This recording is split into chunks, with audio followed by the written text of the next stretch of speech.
Picture this. It's Monday morning. You're just waking up, getting ready for work. You climb out of bed and walk to the window to open the blinds.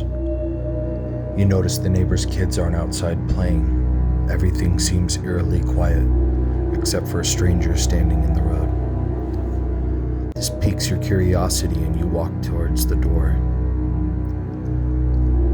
Looking outside, you see him standing there, emotionless, seeming to be dazed or out of it. Worried that he is injured, you walk up to him. You ask him if he's okay.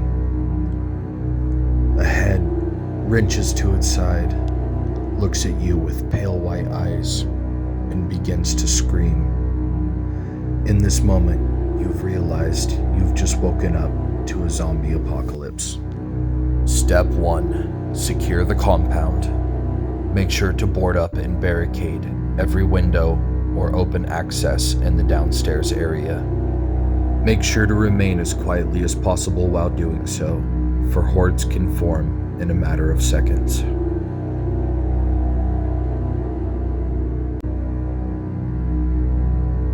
Step 2. Find a strategic weapon. Avoid the use of any loud or close-range weapon, unless absolutely necessary. Remember that gunfire will attract hordes. You'll want to keep as much space between you and the undead as possible. Using close-range weapons, like a knife or an axe, can land you in the arms of a hungry zombie. Number 3. Avoid unnecessary risks.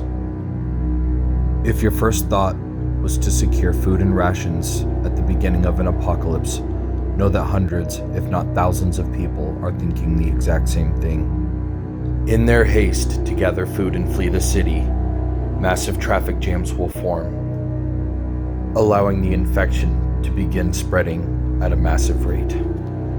Which leads us to number 4, securing provisions. Create a list of available food, starting with perishables to canned, and make sure to ration for at least a week. Fill up any available source of water in your house from bathtubs to sinks. It won't be long until your water supply shuts off. Number 5, short-term survival strategy. By now your food source is running low, and the grocery store still isn't an option. Begin to survey the perimeter of your street, starting with your closest neighbor. You'll want to begin systematically raiding each house, starting with the closest to you. Make sure to wear a thick jacket and gloves. The more layers you have on you, the harder it is for them to bite you. Be cautious when entering buildings. If there isn't a zombie on the other side of the door, there's a good chance a scared person with a weapon will be there.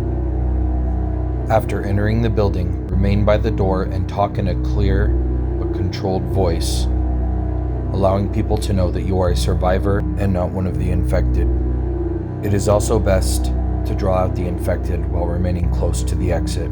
You wouldn't want a family of zombies charging you while you're raiding the kitchen. Once you are done clearing the building of infected, go back to Rule 1 and start barricading the house. Doing this systematically will keep you both safe and secure.